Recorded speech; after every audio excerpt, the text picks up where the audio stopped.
frankly, you open yourself up to lawsuits. The more subjective something is, the more likely you are to have lawsuits and gum up the process of getting these open. And so if there's a lawsuit, then you can't open it?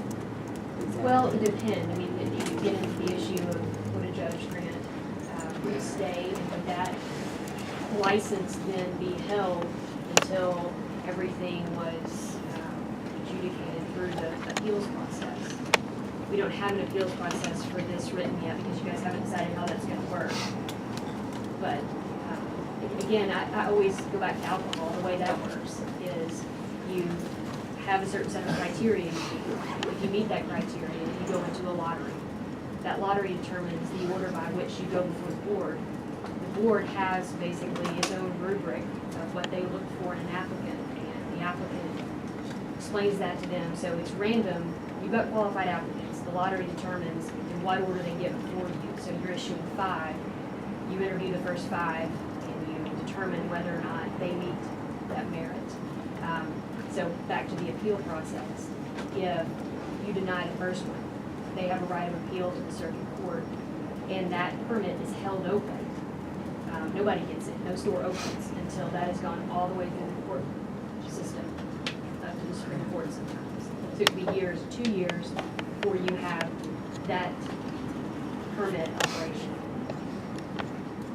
Kind of like you have a legally, these are minimal criteria, and you throw up the barrel and you rotate and pull them out, you're gonna get sued either way. Well, I mean, they're gonna sue you whether you raffle it first and then do merit, or if you do merit first and then you raffle it. I mean, unless it's, so, I mean, it sounds like, no matter how you cut it up, unless we are completely, quote, you get this much money, you're a citizen, all that, you put in a thing and do it, I think then there's no lawsuit that's completely objective to hit minimum criteria. But if we put any, so basically if you put any subjectivity into it, you can get sued. It's probably always going to be a lawsuit. So, Realistically, there's going to be a so lawsuit. then I think we ought to But just, the reality we're gonna is there. we'll get sued. It's welcome to the US. Is there, And I think we ought to try to do the best we can to make this thing successful for Arkansas. And I still think part of the reason we're here, if we were just gonna say, here's the minimum criteria, they could have written that in the act, or the legislature could say, here's the minimum criteria, do a lottery, and what do we do? And so I'm all for having that final,